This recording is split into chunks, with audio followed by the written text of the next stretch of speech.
Selamat malam saudara sekalian, hari ini kita akan belajar semua tema yaitu ketika stres makin berat. Ketika stres atau tekanan hidup itu makin berat. Ya, saya nggak tahu saudara mengalami stres apa tidak, tapi harusnya orang yang normal itu pasti menghadapi tekanan hidup, beban hidup, dan stres dalam hidup. Ya. Permisi tanya, dalam hidup ini apa yang membuat saudara paling tertekan atau stres? Hal apa, perkara apa, peristiwa apa yang membuat saudara paling stres? Bahkan bisa juga hampir putus asa saking tertekannya. Kalau saudara tidak sungkan, boleh share 1-2. Apa? Soal apa? Soal uang? Status? Baik, status, uang. Pekerjaan? Bikin stres, berat, apalagi? Hidup kesepian? Soal anak? Soal mantu? Soal cucu? Apalagi? Keluarga? Soal relasi? Soal studi? Soal pekerjaan, masa depan yang tidak pasti, persoalan sakit penyakit yang lama, ya, soal kematian kekasih, kematian pacar, putus cinta, atau apa, ya, semua yang saya sebutkan tadi udah mencakup semua yang ada pada hidup saudara atau belum? Ada sesuatu yang lain, ya. Persoalan apa yang paling berat sebenarnya? Saya yakin saudara masing-masing tahu, entah saudara yang hadir di sini maupun yang mengikuti secara online. Kemarin saya dengar berita agak shock sedikit saudara, ya. Kemarin hari Kamis, mantan gubernur Virginia, Justin Fairfax, usianya masih 47 tahun, ya, menembak istrinya, Dr. Gigi Serina, 49 tahun. Di basement di rumahnya. Beberapa kali. Setelah itu dia menembak dirinya juga. Bunuh diri. 2 anaknya yang masih remaja ada di rumah. Dan anaknya lah yang call 911. Sangat-sangat menyedihkan. Sangat-sangat mengenaskan. Kita tidak tahu persoalan yang sesungguhnya apa dan berapa lama, tapi mereka bertengkar soal perceraian yang sebentar lagi akan naik ke pengadilan. Cuma sampai di situ beritanya memberitahu mereka ribut soal itu dan sebentar lagi akan diputuskan di pengadilan. Tapi sebelumnya itu terjadilah peristiwa yang sangat-sangat tragis, sangat-sangat mengenaskan, sangat-sangat menyedihkan. Statistik memberitahu kita bahwa sejak tahun 2020 hingga kini, yaitu pas masa COVID, sampai hari ini terjadi kejahatan atau kekerasan dalam rumah tangga yang cukup banyak dan cukup tinggi. Pertumbuhan statistiknya mencapai 11.000 kasus menurut berita dan statistik itu. Kenapa kekerasan dan bunuh diri dianggap sebagai solusi? Itu yang menjadi pertanyaan kita. Kenapa hari ini kekerasan dan bunuh diri dianggap sebagai solusi, jalan keluar dari stres, tekanan hidup yang semakin berat?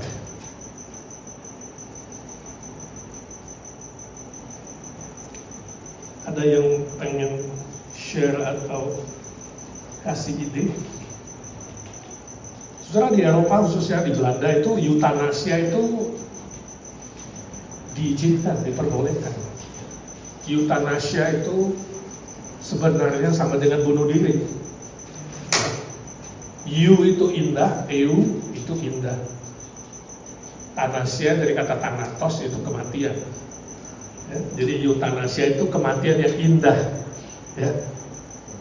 Dengan cara bunuh diri, ke dokter minta obat tidur yang overdoses, ya, dan kemudian boleh meninggal bagi yang bosan hidup. Jadi bukan hanya tekanan hidup itu dari keuangan dan yang lain-lain. Tadi lupa satu, bosan hidup.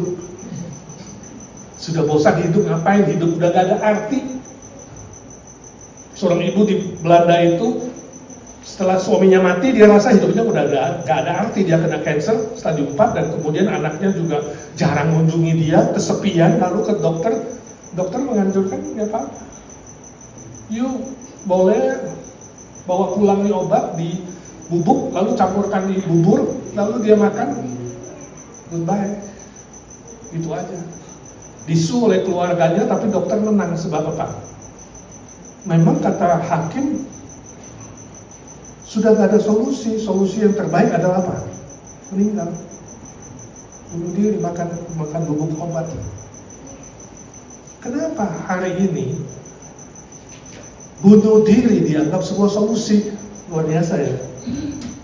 Bukan hanya orang miskin loh, orang kaya aja bunuh diri. Hah? Lalu yang selebriti yang punya yang namanya kesohor bunuh diri. Siapa bilang orang miskin? Ini lieutenant gubernur nih, wakil gubernur nih, ya, orang penting, sangat-sangat penting terjadi. Saya tidak tahu hari ini saudara mengalami tekanan apa yang sangat-sangat berat. Pernahkah terbetik di pikiranmu mengatakan, ya gak ada cara lain, satu-satunya jalan adalah bunuh diri? Apakah pernah terbetik di pikiranmu? Mati aja, ngapain tuh di sini? Hah? Di rumah gak ada yang gubris, di masyarakat kamu gak ada arti, di IJNC gak ada yang kenal kamu. What for? Ya kan? Udah, goodbye aja. Belum lagi penembakan yang kita lihat beberapa minggu ini, penembakan di high school, SMP, SMA. Luar biasa. Nah, menurut saudara, hal apa saja yang membuat orang mengambil keputusan bunuh diri? Apa yang bisa membuat orang kemudian menerima ini sebagai solusi? Stres yang terlalu berat? Depresi yang terlalu berat sehingga menganggap kematian adalah solusi? Atau sebenarnya bisikan iblis? Iblis berkata, ya sudahlah, gak ada yang sayang kamu, ya, kamu udah gak ada artinya, gak ada harapan, hidup ini gak ada masa depan, gak ada jalan satu-satunya adalah apa? Jadi iblis itu sebagai sebuah alat yang jahat yang sedang membisikkan solusi yang salah di pikiran dan di hati manusia. Nah, hari ini kita mau belajar apa sih kata firman Tuhan? Firman Tuhan bilang apa? Ketika tekanan hidup itu makin berat, ketika stres itu makin berat, ya, ketika tarikan dunia yang jahat itu makin besar seperti karet gelang yang ditarik sampai satu titik apa? Putus. Seperti tekanan kepada balon atau bola yang terlalu besar sampai pada titik pecah balon. Atau sebenarnya Alkitab memberi kita jalan keluar yang baik. Itu yang kita mau belajar pada malam hari ini, sehingga tujuan dari pelajaran ini adalah menghibur, menguatkan saudara, sekaligus bisa menghibur dan menguatkan orang lain. Saudara diharapkan menjadi alat dari Tuhan untuk menolong mereka yang tekanannya terlalu berat, seolah-olah gak ada jalan. Ya, ini menjadi tugas dan tanggung jawab kita bersama. Mari kita lihat hanya dua cara yang akan saya share malam ini. Yang pertama, datang kepada Tuhan Yesus. Matius 11:28 dan 1 Petrus 5 ayat 7 kita baca bersama-sama. Dua ayat ini yang bisa saudara bagi kepada orang lain sebagai obat, sebagai terapi dari tekanan hidup, depresi hidup, stres hidup yang makin hari makin berat di muka bumi ini. Mari kita baca 1, 2, 3. Marilah kepadaku semua yang letih, lesu dan berbeban berat, aku akan memberi kelegaan kepadamu. Ini panggilan Tuhan Yesus, Matius 11:28. Siapapun dia katakan, mari kepadaku. Kalau kamu letih, lesu dan berbeban berat, stres berat, depresi berat, seolah-olah gak ada harapan. Kata Yesus, mari datang kepadaku, sebab aku, kata Tuhan Yesus, yang akan memberikan kelegaan kepadamu. Bukan diberikan oleh dunia, bukan diberikan oleh dokter, bukan diberikan oleh obat, bukan diberikan oleh apapun di muka bumi ini, tetapi kelegaan itu, jalan keluarnya, solusinya adalah dari Tuhan Yesus sendiri, pribadi dia. 1 Petrus 5 ayat 7, 1, 2, 3. Serahkanlah segala kekhawatiranmu kepadanya, kepada Tuhan, sebab dia yang memelihara kamu. Tuhan itu sumber pemeliharaan. Tuhan itu sumber kekuatan. Ya. Tidak ada stres yang terlalu besar, terlalu berat, bahkan sampai ancaman kematian yang tidak bisa diselesaikan oleh Tuhan Yesus. Solusi yang terbaik adalah penyertaan Tuhan. Kamu punya Tuhan sebagai sahabat. Dunia boleh menolak kamu, orang lain boleh menolak kamu, kamu boleh merasa tidak dicintai, tapi Yesus mencintaimu. Penyertaan Tuhan itu selama-lamanya. Dan penyertaan Tuhan itu adalah terapi untuk menyelesaikan stres. Terapi yang melenyapkan ketakutan, yang memberikan kekuatan dan penghiburan yang sejati. Jangan pernah melarikan diri kepada hal-hal apapun, entah alkohol, obat bius, dansa-dansi di bar, ya, mabuk-mabuk, ngebut-ngebut, bermain judi, pornografi, cari apalagi perjudian dan pelarian-pelarian lainnya. Itu semua akan membelenggu kamu. Mazmur 23 berkata, Tuhanlah gembalaku sehingga takkan kekurangan aku, secara fisik, secara mental, secara rohani. Kita tidak pernah akan kekurangan kalau memiliki Yesus Kristus gembala yang baik. Amin. Apa aplikasinya? Ketika stres saudara makin berat, bahkan ada ancaman kematian, ingatlah solusi terbaik adalah penyertaan Tuhan. Dia mampu memberimu kekuatan dan di dalam dia segala perkara dapat kita tanggung. Ketika saudara mengalami persoalan yang berat, coba tuliskan. Ini konkretnya. Tuliskan secara rinci, detail, masalahnya apa, ancamannya apa. Oh, uangku habis, ancamannya ini, gua dipecat. Ya. Apalagi yang kamu hadapi? Oh, sakit penyakit saya sudah terlalu lama, ancamannya saya bisa mati kapan aja. Nanti setelah kamu tulis, kamu bawa kepada Tuhan. Tuhan, ini loh kekhawatiranku, ini loh tulisanku seolah-olah ada ancaman, tapi Tuhan, aku yakin kuasamu dan penyertaanmu melampaui apa yang bisa aku tulis. Entahkah 5 hal, entahkah 7 hal, entah 10 hal, saya yakin penyebabnya apa dan ancamannya apa. Bagi Yesus yang kuasanya tak terbatas, kasihnya tak terbatas, itu tidak ada masalah. Amin. Sebab dia tidak pernah mengizinkan kamu dicobai melampaui kekuatanmu. Tuhan tahu batasnya kamu berapa. Kalau batasnya kamu 100, dia tidak pernah akan memberikan stres dan tekanan sampai 100 lebih. Tidak pernah. Pasti di bawah itu. 1 Korintus 10 ayat 13. Datang kepadanya. Ya. Dan Yesus sendiri tahu kelemahan kita. Dia bukan Allah yang jauh di sana, kata Ibrani pasal yang keempat. Tapi dia Tuhan yang turun ke dunia, sama seperti kita, manusia. Dia mengerti kelemahan kita, dia pernah dicobai. Dia pernah mengalami tekanan yang sangat-sangat berat. Bukan karena kesalahan dia, bahkan ancaman maut sangat-sangat berat. Dia mengalami itu. Bedanya apa Yesus dengan kita? Dia tidak berdosa. Jadi ingat, ini prinsip. Perhatikan kalimat ini prinsip. Dalam stres dan tekanan seberat apapun, jangan ada unsur dosa terlibat. Ini penting.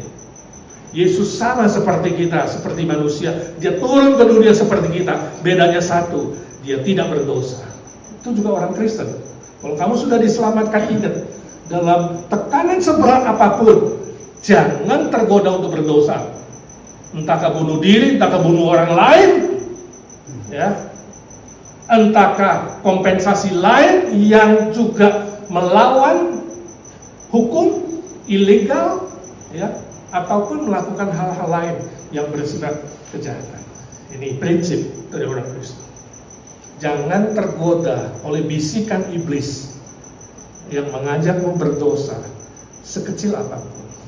Mulai dari yang kecil, seperti api, lama-lama akan jadi besar dan membakar seluruh hutan dan kehidupan kamu. Itu prinsip. Amin. Kedua, B. Apa terapinya kata firman Tuhan? Pertama, datang kepada Tuhan. Yang kedua, berbagi atau share dengan saudara seiman.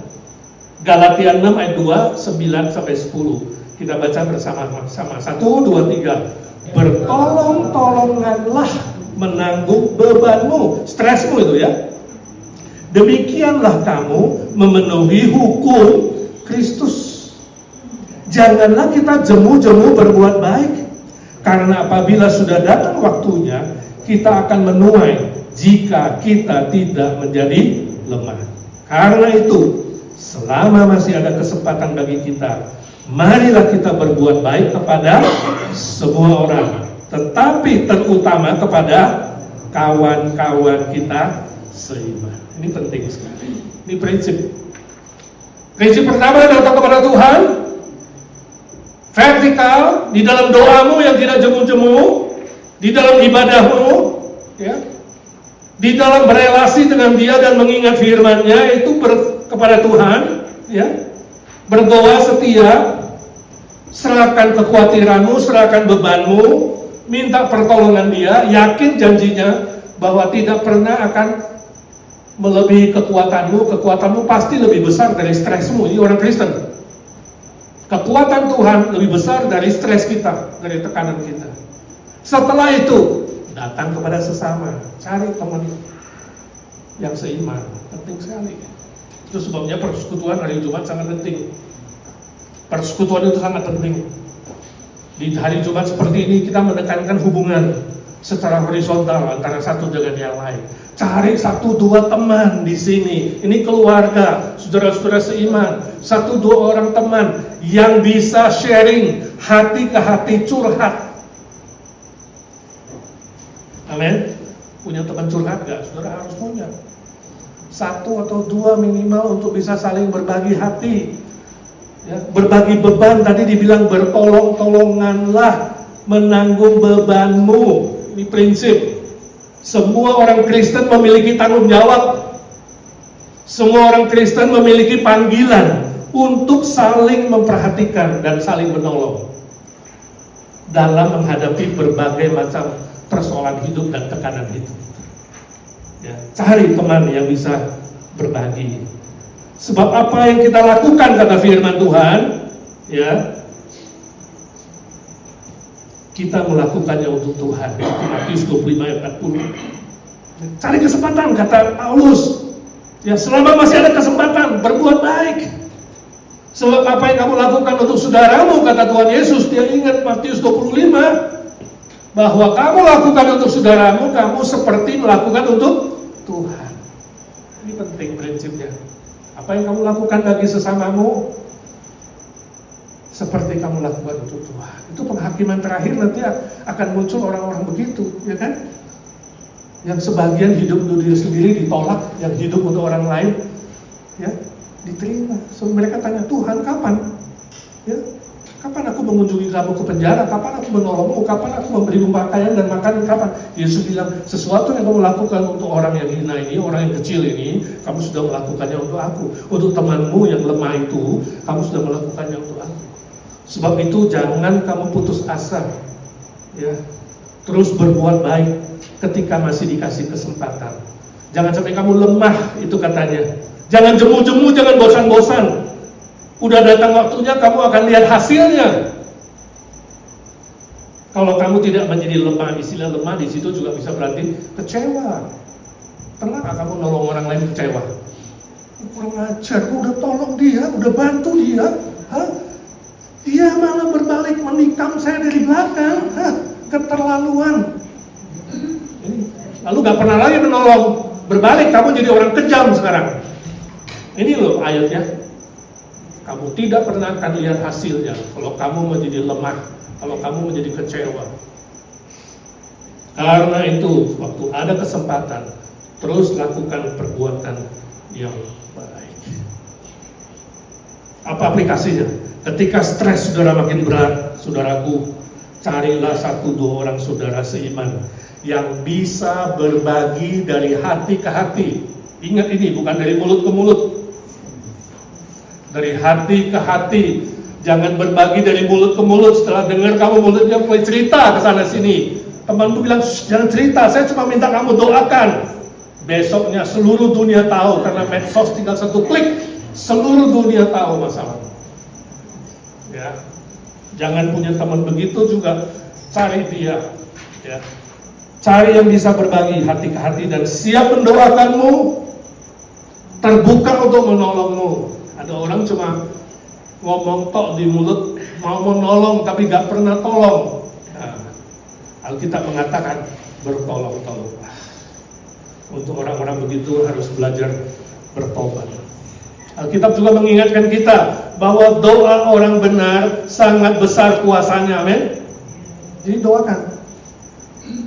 Ya, selain mendoakan, selain mendengar, pakai 2 kuping. Ya, mulutnya diam.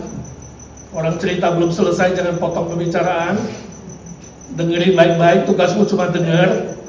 Jadi waktu kamu mau cerita, kamu bilang sama temanmu, tugasmu dengar hari ini ya. Jangan motong, jangan komentar, jangan tanya kenapa. Jangan kemudian kasih nasihat, aku tidak perlu nasihat. Aku perlu ada yang dengar, aku perlu ada yang doakan, dan aku perlu ada yang bantu. Amin. Cari teman yang begitu. Minimal saudara punya 1 atau 2. Nah, sebaliknya aplikasi kedua, ketika saudara melihat orang lain menghadapi stres berat atau persoalan berat, janganlah tutup mata atau tutup hati. Tutup mulut, yes.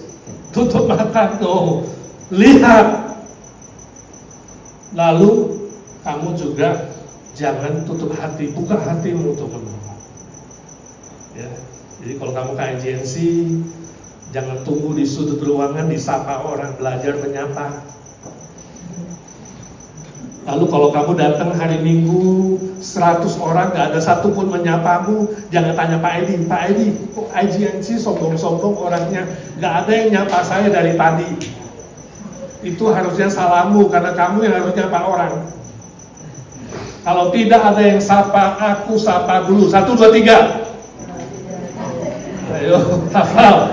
Kalau tidak ada yang menyapa, aku menyapa dulu. 1, 2, 3. Itu baru bagus. Jadi proaktif. Ya, lihat temanmu yang lagi sedih, lagi susah, tanyakan, ada yang bisa saya doakan? Jangan diinterogasi. Kenapa? Siapa? Ketuamu galak ya? Ojo ngono, ya. Bahasa Jawanya bilang gitu. Gak usah investigasi, tapi tanya, ada apa yang bisa saya doakan? Yang bisa kamu share. Jangan maksa. Ya, sharing itu juga ada levelnya. Kalau dia cuma bisa kasih 2 kalimat, terima 2 kalimat. Kalau dia cuma bisa kasih outline, terima outline. Jangan detailnya ditanya melulu. Lalu kamu doakan. Dan benar-benar doakan. Ya, dan saya doakan, tapi gak pernah doain. Nah, bahaya. Benar-benar didoakan, ditanya. Ya, jadi jangan tutup mata atau tutup hati, tapi belajar tutup mulut, jangan gosipin. Jadilah teman yang baik, yang rela untuk mendoakan dengan setia dan siap menolong dengan kasih Kristus yang murni dan tulus hati. Jangan ada embel-embel. Ya. 1 Yohanes 4:19-21 mengatakan, kalau kamu bilang mengasihi Tuhan tapi tidak mengasihi saudaramu, itu sama dengan dusta. Sebab bagaimana kamu mengasihi Tuhan yang tidak kelihatan, padahal kamu tidak bisa mengasihi saudaramu yang kelihatan. Saudara sejajar, tadi seperti Yesus katakan, apa yang kamu lakukan untuk mereka, kamu lakukannya untuk aku. Kalau kamu mengasihi aku, maka wujudnya adalah mengasihi sesamanya. Yesus menurunkan levelnya seperti kita, manusia 100%, yang mengerti pergumulan kita, persoalan kita, beban berat kita. Hanya Dia tidak berdosa, dan Dia adalah Allah, Juru Selamat, Tuhan, Gembala yang baik, yang bisa menolong dan menghibur dan menguatkan saudara. Setia datang kepadanya dan lakukan firman. Amin. Amin. Puji Tuhan. Mari kita doa. Tuhan, terima kasih.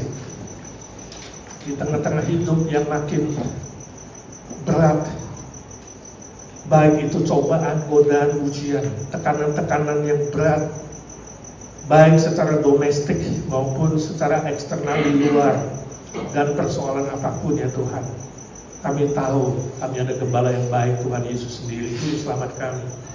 Dan bersyukur firman-Mu yang menghibur, menguatkan, dan menjamin bahwa apapun yang kami alami tidak melebihi kekuatan kami. Dan kami bersyukur Tuhan untuk janji penyertaan-Mu yang tidak sedetik pun meninggalkan kami. Ajar kami bersandar, berpegang padamu dan pada firman-Mu. Ajar kami juga sebagai orang Kristen sungguh-sungguh menjadi seorang yang terpanggil untuk menolong sesama. Punya teman baik yang bisa saling share hati ke hati, yang saling mendoakan, saling menguatkan, saling menghibur, dan saling membantu. Karena untuk itulah kami diselamatkan, untuk itulah kami dipanggil, ya Tuhan. Jadikan kami alat-alat-Mu yang membawa berkat dimanapun Tuhan taruh kami.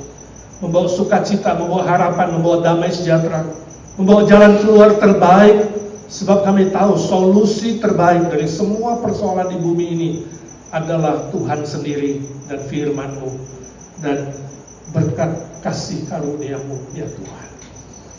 Terima kasih Tuhan, kami doakan mereka yang di luar sana yang menghadapi berbagai macam kekerasan domestik, menghadapi kriminal, menghadapi godaan iblis untuk bunuh diri atau melakukan hal-hal yang negatif dan jahat. Ampunilah mereka ya Tuhan, hiburkanlah mereka.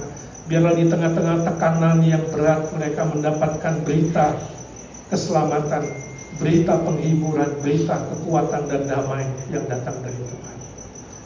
Terpuji nama-Mu. Pakai kami semua menjadi alat, bukan hanya pendengar-pendengar firman saja, tapi kami menjadi pelaku-pelaku firman Tuhan.